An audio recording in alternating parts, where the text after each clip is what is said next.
Hello, everyone. This is Steve Symington, 7 Investing Lead Advisor. Welcome to our podcast. Today, I'm joined by Lisa Chai of ROBO Global. She's a senior research analyst there. Thank you for joining me, Lisa. Great to have you. Great to be here. So, ROBO Global is a financial services company that was, in my understanding, the first entity to define robotics and automation as a unique and investable class. And that's created you also created the first index to track and monitor all those companies on a global basis. You are, I mentioned a minute ago, a senior research analyst there. Would you mind telling us a little bit about yourself, your role, what keeps you busy these days? Yes, of course. Well, I've been in Wall Street for over 20 years, covering technology, consumer, media, and healthcare. And for various asset classes, worked in the hedge fund industry as well as private equity. And I joined Robo Global about 3 years ago. And this is a very interesting role because I get to actually be myself. Yeah. And I have had this passion for technology. I'm a software programmer as well. And so I got a dual degree in college because I wasn't sure whether I want to go into finance or computer programming, and I decided to do both. Aha. So I've always loved, futuristic sci-fi movies, read all the sort of old Wall Street veteran books and fundamental analysis. And I just Sure. loved everything about Wall Street investing. I was pretty much of a stock, investing junkie. Mm-hmm. Global, the platform here allows me to pursue my passion in technology, as well as using my experience of 20 plus years in investing.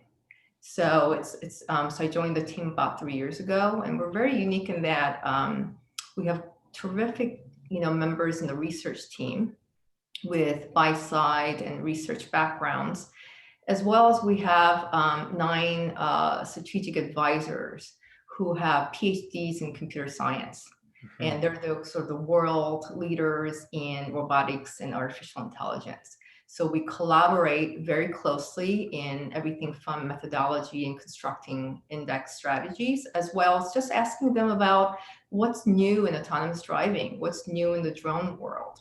So I'm learning a ton. I mean, I thought I knew a lot about various aspects of different industry groups, but here at Robo, I really got to understand how everything works in the supply chain of the industrial market. How are cars made from Mm-hmm. end to end. I learned about driverless forklifts. I actually didn't know, never even spent time thinking about forklifts ever in my life. But I went to a conference and I saw one. I thought, that is so amazing. Why didn't I think of that? Of course, there's a driverless forklifts. There's a huge industry, like in ag tech, that I didn't know a lot about. Mm-hmm. I was a venture partner for a food tech. So I kind of understood a little bit about the ag tech world and the food tech world, but I got really deep into actually how AI plays into making sure all the farm and the plants are being watered. And there's so much technology and AI involved in actual the farming and agricultural industry. So that's Sure. really interesting. And I'm having a lot of fun in my new role here. And I get to meet with founders and thought leaders in companies that are really building these technologies, right? Building these companies.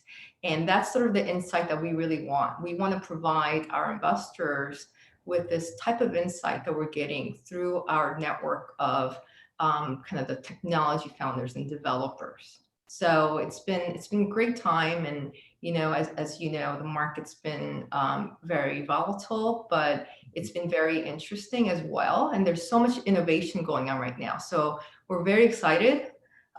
We launched a new fund May of this year, spin-off of one of the very important subsector of our flagship fund, Sure. which is ROBO, ROBO. Uh-huh. So it's been a very, very interesting journey, and thanks for having me. Yes, of course. And you did it right.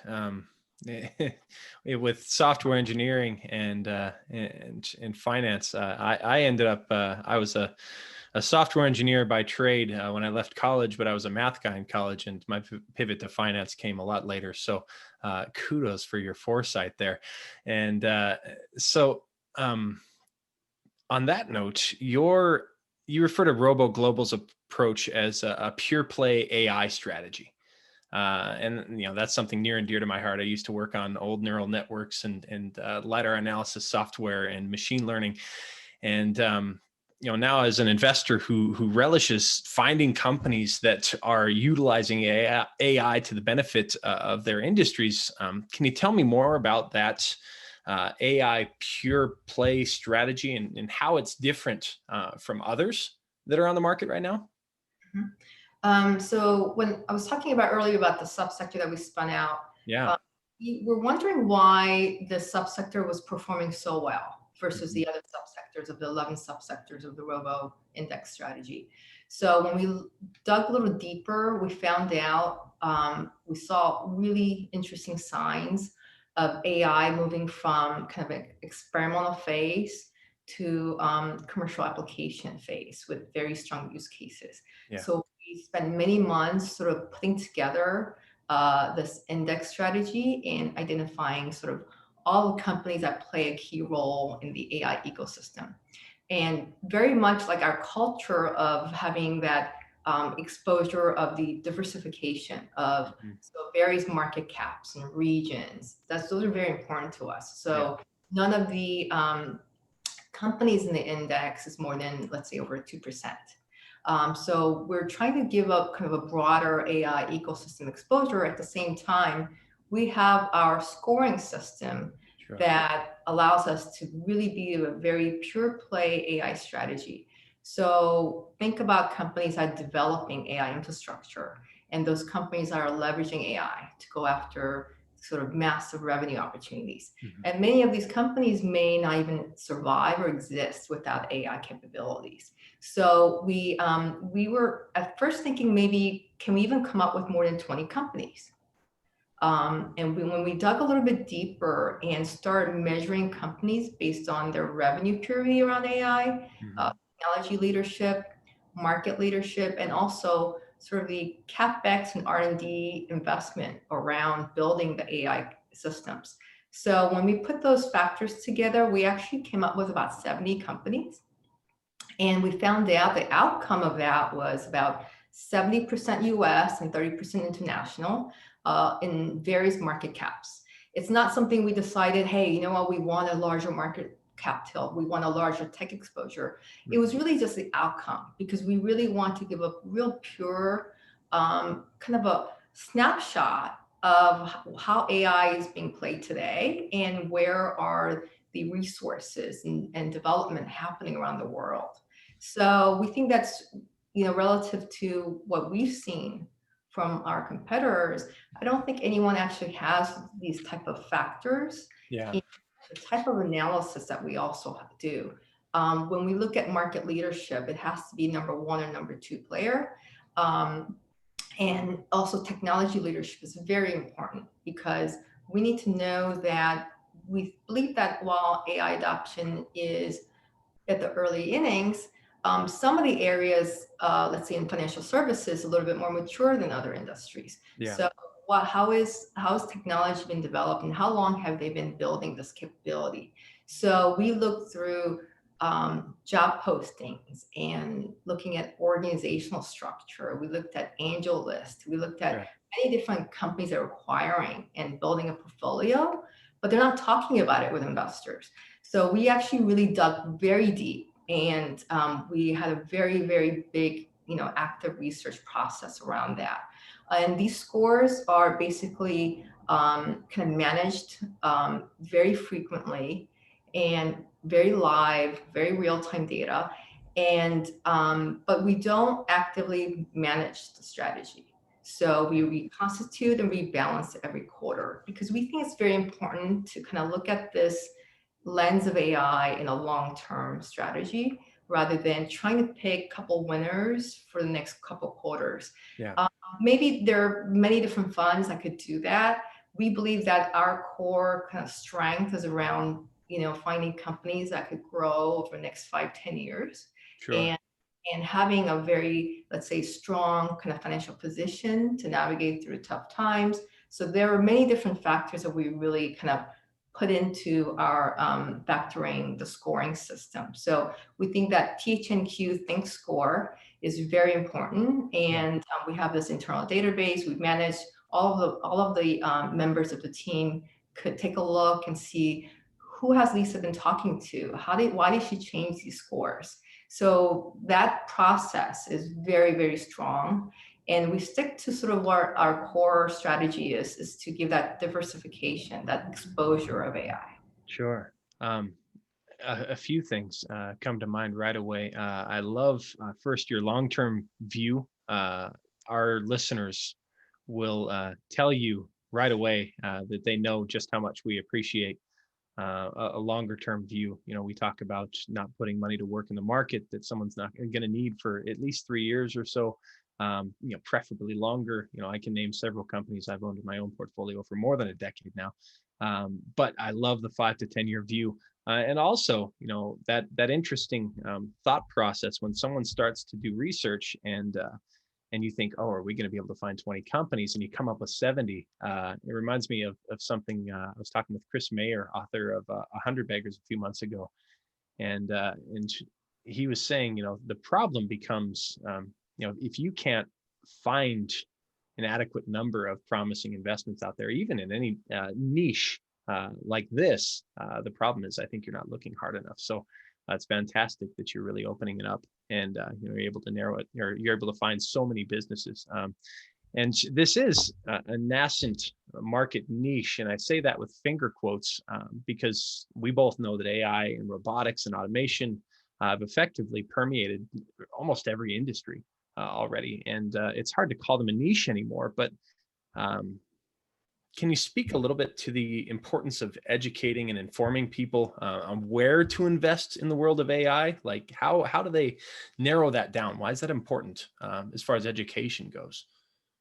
Yeah, I think education is very important because I think there's been a lot of terminology around artificial intelligence, and Mm-hmm. a lot of buzzwords and hype and smart devices, right? Intelligent insights. Yeah. Many companies are throwing these terms, but when you look deeper, there's no AI capabilities. They're just using a partner or third party, right? So it's very important, I think, that have some knowledge and understanding, and maybe look at how big is the market opportunity. You have to be a believer yourself. We looked at lots of various market data. We also have our own internal data, but if you look at data from McKinsey and PwC, they both believe that around $15 trillion in global economic value would be generated from effects of AI by 2030. Yeah. So you have to believe that every industry is affected by AI, and we're still in the early innings, right? So we're seeing the business models are shifting, and there's rapid adoption of AI happening today. And there's going to be a lot of winners and losers. And how do you identify them? And will you miss it? Are you going to be chasing every single IPO, stock that's going to be coming out? Or can you dig a little deeper and say, maybe there's some companies that's been in business for a long time, but they're shifting into AI. Yeah. And do we discount them? How about if they've been building a portfolio, right, around AI capabilities and acquiring AI talent? We found out from various research that we've done, the biggest hurdles of AI has been finding talent. There's a very big shortage of talent, and that's because companies like Google have been the biggest recruiter of AI talent. They've really decimated sort of all the AI scientists coming out from the academia. So the rest of the world, the corporations have to chase this few amount of data scientists coming out, and it's not also just having a data scientist. You need a AI project manager, you need a software developer, engineer, you need an entire team to actually have AI capabilities.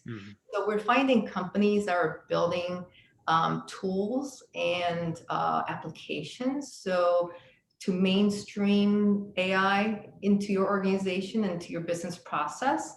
And maybe a couple years ago, Steve, you might have looked at some of these companies and said, well, I really don't want these companies that are just using AI or using API tools. I think now we have realized that there is a talent shortage, and China is catching up. So do we just want to sit back and let everybody else, sort of the large tech giants, take the lion's share? Or do we step up at a time like this and say, okay, we need to modernize our IT architecture. Yeah. We need to, participate in a digital transformation that all the consultants are talking about. So how do we do this? So many companies we're finding out are having different strategies, but most of the companies don't have the resources. Mm-hmm.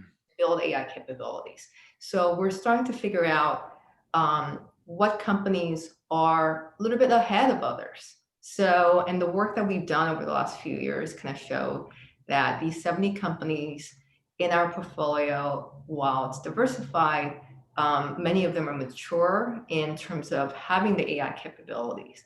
So I think it's really important. So if you want to invest yourself, I think it's really important to have your own portfolio of AI companies and do some, research yourself. You should probably have a couple of tech giants that are building the AI ecosystem. Yeah. And many of the companies are, I believe, undervalued if you're just looking at them as a cloud provider. I think they are really building the AI ecosystem further along than anybody else give them credit for. You could also have a couple smaller market cap companies that no one's ever heard of, maybe underfollowed, but they have one product that they're doing really well in, and they have some AI capabilities around it. And you'll see that there's going to be consolidation and partnerships. So I think we're in the early innings, and I think there's many different approaches. Or you could just rely on professionals and have index funds that are diversified, have done all the work for you, and you just follow along every quarter and see where the rebalance goes. So I think that this is a really interesting and exciting time where you actually have options. You could do your own research, or you could rely on professionals to, guide you along and along this journey of the AI. And I'm a big believer, having followed sort of technology changes and revolution over 20 years. Mm-hmm. This is probably the most exciting time I've ever seen, where we're so close to having robots that are doing intelligent things that are really useful. Yeah. Because we had these robots that were really good to look at, but they were not very useful, right? They were just at the door in a bank and just saying hello. But now we're very close to having real smart kind of enabled homes, smart city, smart cars, and truly, truly intelligent smart, where it's not just kind of mirroring our human intelligence, but possibly, Steve, better than human intelligence, right? Because I don't think that we're actually the most intelligent beings in the world. I don't.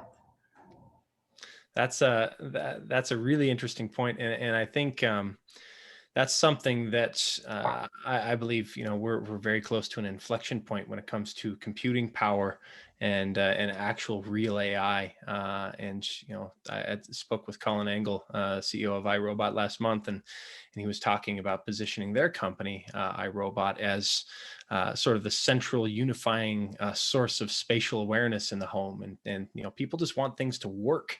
And press a button and making suggestions about how it can best clean, etc.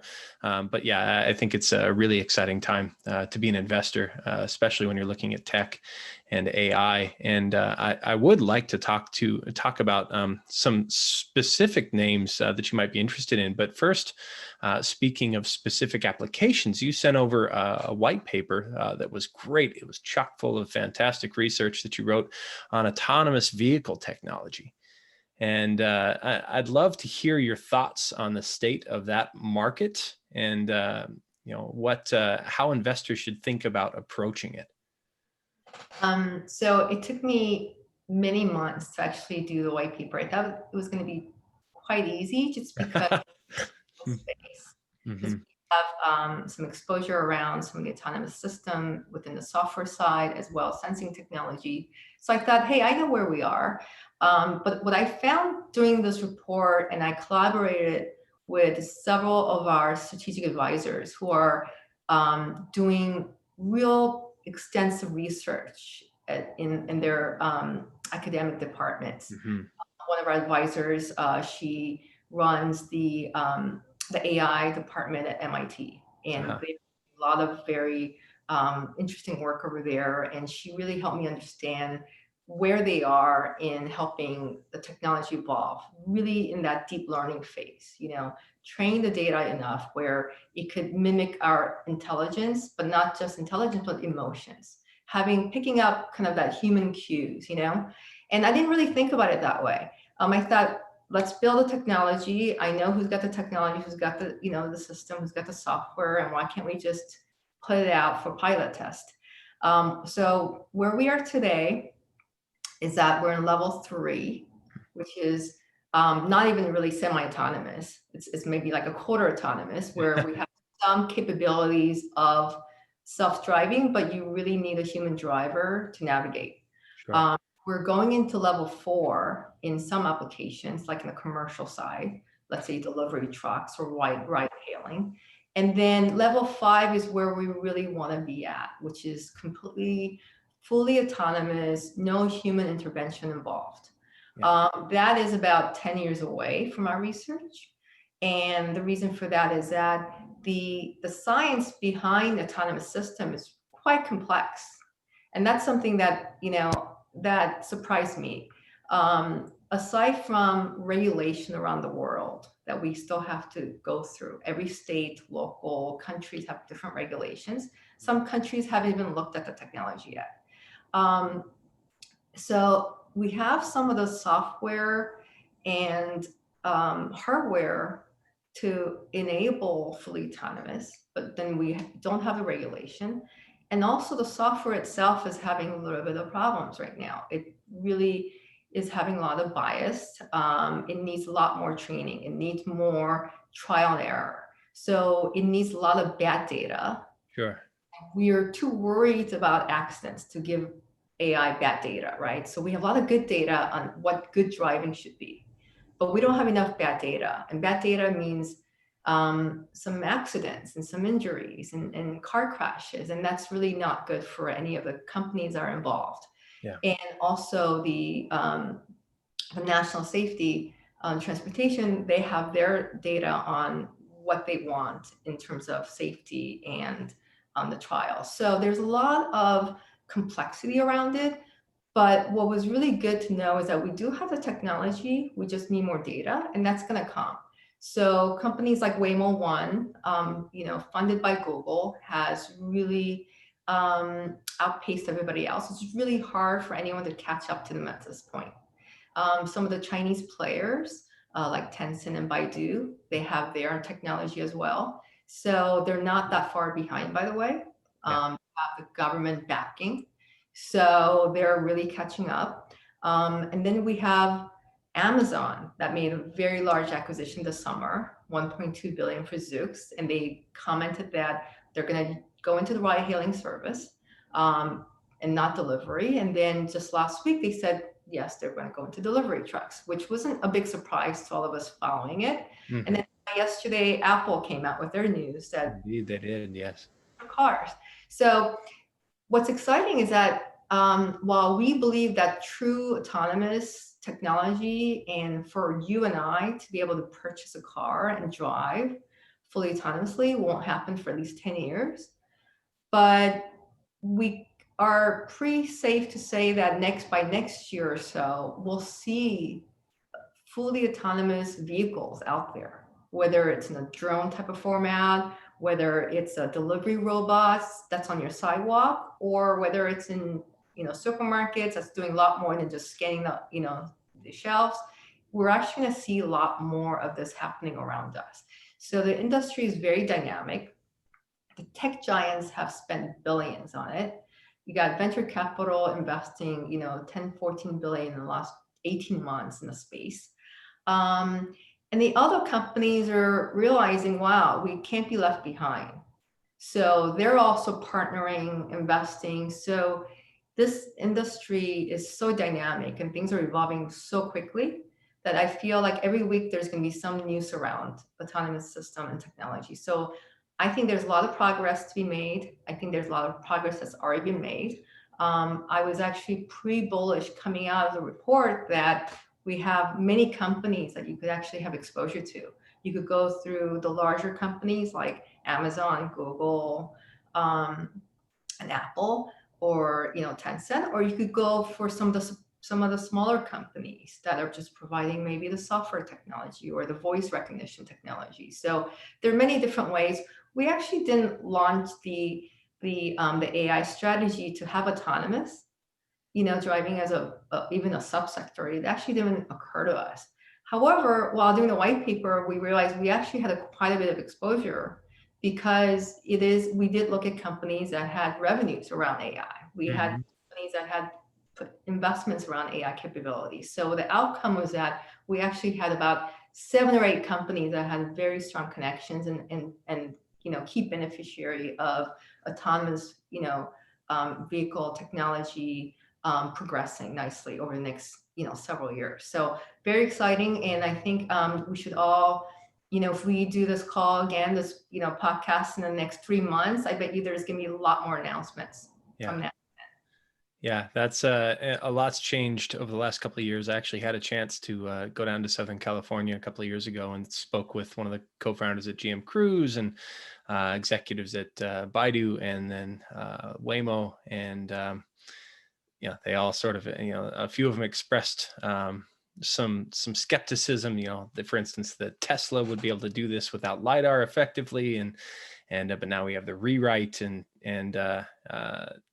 safety is another thing I think that's really improved. The folks down at Baidu and specifically were saying, it's not enough that we're 90%, safer than a human driver. It needs to be, a factor of 10 before people really learn to accept it, because an accident caused by a robot is unacceptable under any circumstance in people's minds. So it's true, and in fact, I think, matter of fact, we should really not use autonomous cars unless it could actually be better than us, right? Because human drivers are not the best, according to a lot of the research out there. Yeah, we're easily distracted. We're lazy, and some of us don't want to drive, and that's me. So there's a lot of technologies that's making sure that AI, if it's going to replace us, in terms of the driving capacity, it has to be better than what we can do. And we're not there yet. I think in some cases it's as good as we are, but in many cases it's not. And I think longer term, when we do have the smart city, and I'm very excited about how smart city is going to look like, for a true autonomous world, you need to have traffic lights, right? And you need to have, every one of our cars have to be autonomous, fully autonomous, so they could communicate with each other. Because if I had my autonomous car and you didn't, my car can communicate with yours. Yeah. So it really wouldn't be a very ideal situation. So I think it's really, I vision a world where, majority of the cars are autonomous, and you got the traffic lights, we have rules and regulation around it.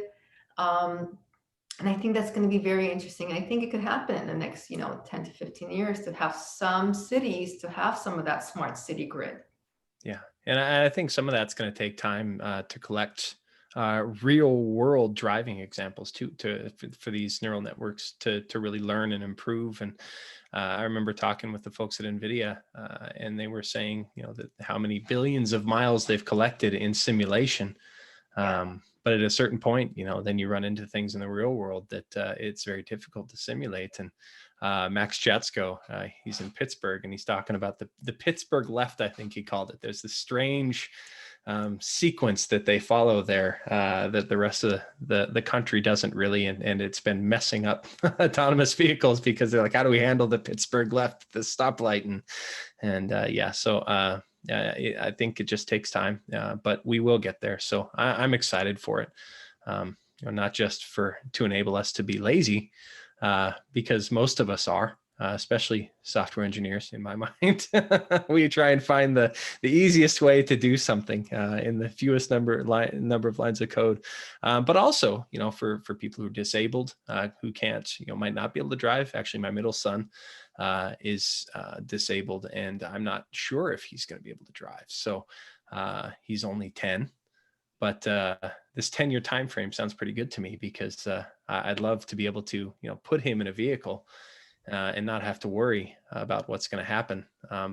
Not just from his capabilities, but I don't want to put him in an autonomous vehicle that is, less than 1,000% safer than I could potentially drive him somewhere. So, Sure. yeah. So let's talk about specific companies. I'd love to pivot and give people an idea of kind of how you think about breaking them down. Can you maybe offer a couple or a few of the most interesting names out there, individual stocks that you're kind of keeping an eye on right now? Yeah. So what's interesting about the AI index is that we broke it into two classifications: the infrastructure and the application. So Okay. infrastructure are companies are enablers of AI, usually in the semiconductor space or the hardware networking, but also infrastructure software, where companies like Alteryx. Within the technology community, a lot of people know who Alteryx is. They don't think it's a household name.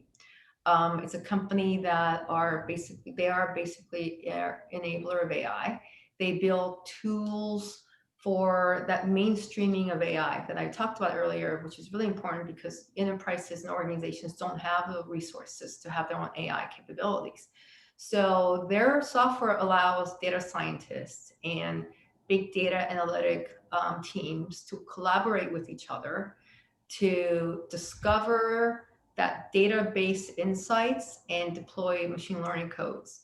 And this year, Alteryx saw some decelerating growth due to the pandemic. Some They did.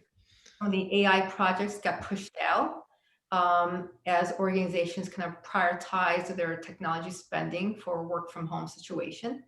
But we believe that, post pandemic, we're going to go back to the way, the IT spending has been, some of the trends that we've seen, where some of these AI projects are very, very critical. They didn't lose those deals to a competitor. It just got pushed out. It wasn't even about the budget.